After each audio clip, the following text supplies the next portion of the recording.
Hello everyone, welcome back to my YouTube channel.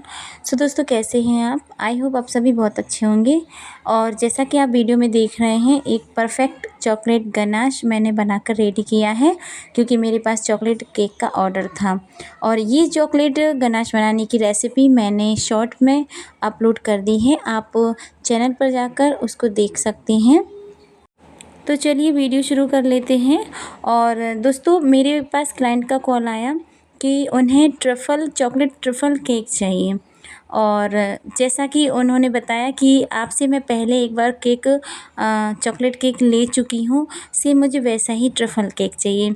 अब जो वो बोल रही थी ट्रफ़ल केक, रियल में वो ट्रफ़ल केक नहीं था, वो फुल चॉकलेट केक था जो वो पहले मुझसे बनवा चुकी हैं, और सेम वही केक चाहिए था उनको। तो उन्होंने 1-2 पिक भेजी मुझे, बट जो वो ना पिक भेजी वो ट्रफ़ल केक की थी। तो मैंने उनको क्लियर किया कि आपको अगर ट्रफ़ल केक चाहिए तो उसमें क्रीम नहीं आएगा, उसमें only chocolate ganache and chocolate sponge आएगा। और क्रीम जो आप पहले मुझसे बनवा चुकी हैं उसमें क्रीम था और चॉकलेट गनाश था। तो वो उन्होंने कहा कि नहीं, हमें तो सिर्फ़ वही चाहिए जो आप पहले हमें बना के दे चुकी हैं, वही हमारी फ़ैमिली में सबको पसंद आया। तो मैंने उनको क्लियर किया कि वो चॉकलेट ट्रफ़ल केक नहीं था, फुली चॉकलेट केक था विद क्रीम। तो उन्होंने उसके लिए ही हाँ बोला कि हमें वही केक चाहिए जो आप हमें पहले बना के दे चुकी हैं। तो मैंने कहा फिर डिज़ाइन, तो उन्होंने कहा डिज़ाइन आप अपने हिसाब से कुछ भी बना दीजिए, बट वैसा ही केक चाहिए विद क्रीम विद गनाश। तो मैंने कहा ठीक है, आपको वैसा ही केक मिल जाएगा। इस तरह से हमारा ऑर्डर कंफर्म हुआ और हमारे बीच कोई कन्फ्यूज़न नहीं हुआ। दोस्तों, जब हम ऑर्डर लेते हैं क्लाइंट से तो इस चीज़ का बहुत ध्यान रखना चाहिए कि क्लाइंट हमसे क्या मांगना चाहता है, बाद में कोई कन्फ्यूज़न ना हो। इसके लिए हमें पहले ही सब कुछ क्लियर कर देना चाहिए क्लाइंट के साथ। हमें उसके साथ प्राइस, फ्लेवर और जो भी उसका रिक्वायरमेंट है, जो भी उनकी कस्टमाइजेशन है, सब बातें उनसे क्लियर कर देना चाहिए कि बाद में कोई भी कन्फ्यूज़न ना हो, जिससे ना उनको कोई नुकसान हो और ना ही अपना कोई नुकसान हो। तो इस तरह मैं पहले ही फ़ोन पे या फिर जैसे भी अगर कस्टमर सामने आता है फेस टू फेस, हम जैसे भी करके उनको सेटिस्फाई करके ही हम ऑर्डर कंफर्म करते हैं। तो चलिए दोस्तों, मैंने इसकी लेयरिंग कर दी है, 3 लेयर मैंने इसमें कट की हैं और सोक कर दिया है। मैंने सोक की है जो गनाश है वो उसमें वाटर में मिलाया, गनाश को 1 चम्मच वाटर में मिलाया और उसी के साथ मैंने इसको स्पंज को सोक किया है। फिर स्पंज पे भी मैंने थोड़ा-सा गनाश मिला दिया है और अब मैं क्रीम पर भी गनाश डाल रही हूँ। तो इस तरह से इसका पूरा टेस्ट यम्मी हो जाएगा, चॉकलेटी हो जाएगा, जैसा कि मेरी क्लाइंट को चाहिए। इसी तरह मैंने पिछला ऑर्डर उनका बनाया था और उन्हें काफ़ी पसंद आया था। तो इस तरह से अभी मैंने स्पून की हेल्प से कर रही थी मैं शोकिंग, जो मुझे कंफर्टेबल नहीं लग रही थी, तो मैं अब ब्रश से कर रही हूँ। ब्रश से मुझे बहुत कंफर्टेबल लगता है, बहुत जल्दी हो जाता है शोकिंग। और अब मैंने सेकंड लेयर इस पर अप्लाई कर दी है और मैं अब क्रीम लगाऊंगी। इस तरह से उन्होंने कहा था, एक बात ज़रूर कही थी उन्होंने कि आप इसकी हाइट मत रखना, इसको थोड़ा-सा आप इसका एरिया बढ़ा देना, बट हाइट मत बढ़ाना।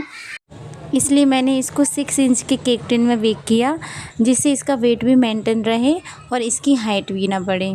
ठीक है दोस्तों, तो अब मैं इसकी सेकंड लेयर भी अप्लाई कर दी है और अब ये फाइनल लेयर भी मैं सोक कर रही हूँ। और चॉकलेट केक में दोस्तों हमें इस बात का ध्यान रखना होता है कि इसकी सोकिंग अच्छे से हो, क्योंकि चॉकलेट केक ड्राई अच्छा नहीं लगता।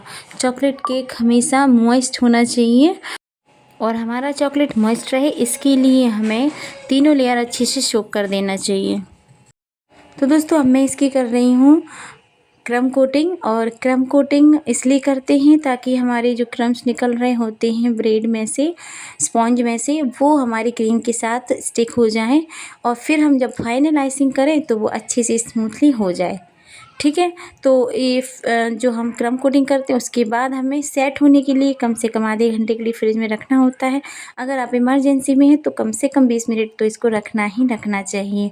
और इसके बाद मैंने क्रीम में डाला है चॉकलेट कलर और इसमें कुछ चॉकलेट गनाश डालकर मैं इसको मिक्स कर रही हूँ और इसी क्रीम से मैं अब इस केक की करूँगी फाइनल आइसिंग। चॉकलेट केक है इसलिए मैं इसका कलर रख रही हूँ चॉकलेटी। और बहुत ही सिंपल डिज़ाइन मेरी क्लाइंट ने मांगा है कि आप इसमें कोई भी कलर यूज़ मत कीजिए। चॉकलेट कलर है तो चॉकलेट केक है तो चॉकलेट केक जैसा लगना चाहिए। तो इसमें मैं आपको कुछ भी कलर यूज़ नहीं करूँगी। इसी क्रीम से मैं आइसिंग करूँगी और इसी क्रीम से डिज़ाइन मैंने डेकोरेशन की है। आप आगे देखिए, बहुत ही सिंपल एंड शुअर इसकी डिज़ाइन बनी हुई थी। मेरी क्लाइंट को बहुत पसंद आई इसकी डिज़ाइन।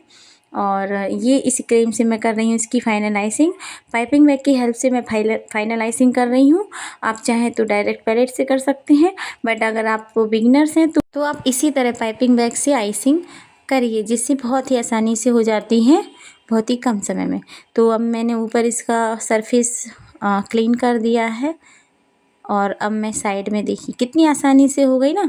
जहाँ आपको अनइवन लगे, थोड़ी कम क्रीम लगे, वहाँ आप बाद में क्रीम ऐड कर सकते हैं और इसका फाइनलाइजिंग अच्छे से कर सकते हैं। तो ये मैंने घुमा दिया है टर्निंग टेबल को और पैलेट की हेल्प से अब मैं इसकी फिनिशिंग कर रही हूँ। और लास्ट में मैं चला दूँगी स्क्रैपर, क्योंकि स्क्रैपर के बिना फाइनलाइजिंग तो पॉसिबल नहीं है, फाइनल फिनिशिंग पॉसिबल नहीं है। तो स्क्रैपर के बाद जो अपना सरफेस होता है, जो हमारे एजेस होते हैं केक के, उनको भी क्लियर करना होता है। तो उसको हम आप या तो सॉफ्ट वाला कोई स्क्रैपर ले सकते हैं और नहीं तो मैं इसी पैलेट की हेल्प से ही इसकी एजेस मैं क्लियर कर लेती हूँ और मेरी जो फिनिशिंग है बहुत अच्छी आती है। आप देख सकते हैं कितनी अच्छी फिनिशिंग आई है इस केक पर। और उसके बाद मैं इस पर कोम चला दूँगी, क्योंकि मुझे इसको पूरा चॉकलेट गनाश से कवर करना था, ठीक है। तो इसलिए मैंने इसको कोम चलाया, उससे बहुत अच्छा डिज़ाइन लगता है। और ये देखिए मेरा जो गनाश था वो थोड़ा सा स्टिकी हो गया था, गाढ़ा हो गया था थोड़ा सा, और इसको फ्लो कंसिस्टेंसी का चाहिए था, बट मैंने मैनेज कर लिया। मैंने जब बनाया था तब तो ये सही कंसिस्टेंसी का था, बट ये रखा रखा हो गया था थोड़ा सा स्टिकी। तो कोई बात नहीं, मैंने इसको मैनेज किया।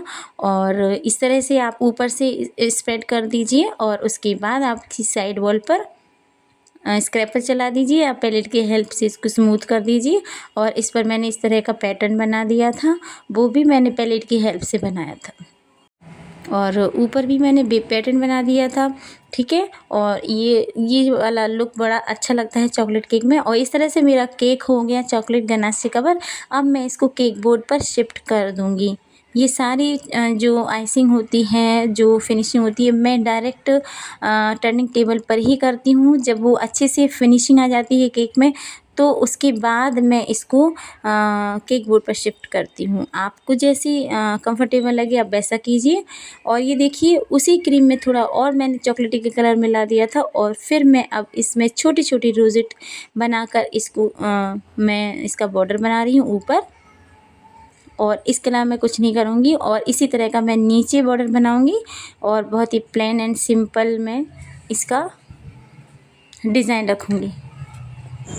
और सिंपल शोर डिज़ाइन काफ़ी अच्छे लगते हैं, एकदम रिच लुक आता है इस तरह की सिंपल केक में। और अब इसी नोज़ल की हेल्प से मैं इस साइड में छोटे छोटे फ्लावर्स बना दूँगी। ये देखिए छोटे छोटे, ठीक है।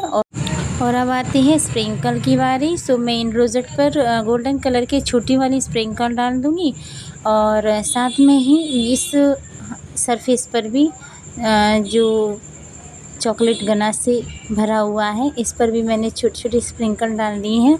और इसकी भी किनारे से मैं ना कलरफुल स्प्रिंकल भी डाल दूँगी, जिससे इसका लुक और भी उभर के आएगा और रिच लुक इसका दिखाई देगा। तो आप देख सकते हैं कि इसका डिज़ाइन और लुक एकदम यूनिक सा हो गया है ना। और ये डिज़ाइन अब हो गया है कंप्लीट। मैंने छोटे छोटे हार्ट्स भी रख दिए हैं गोल्डन कलर के। तो ये डिज़ाइन मेरा कंप्लीट हो गया है। दोस्तों आपको ये डिज़ाइन कैसा लग रहा है कमेंट करके ज़रूर बताइए। और ये वीडियो अगर अच्छा लगा हो तो वीडियो को लाइक एंड शेयर कीजिए। और चैनल पर पहली बार आए हैं तो चैनल को सब्सक्राइब किए बिना मत जाइए और अपनी फ्रेंड्स के साथ इसको शेयर भी कर दीजिए।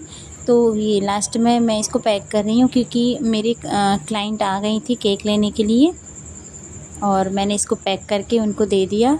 और आप लास्ट में ये और कमेंट करके बताइए कि इस केक का प्राइस कितना होना चाहिए। मैं आपको बता दूं कि मैंने इस केक का 350 चार्ज किया था, तो आप बताइए कि मैंने ज़्यादा चार्ज किया या कम चार्ज किया। तो दोस्तों मिलते हैं अगले वीडियो में, तब तक के लिए bye, take care, Radhe Radhe.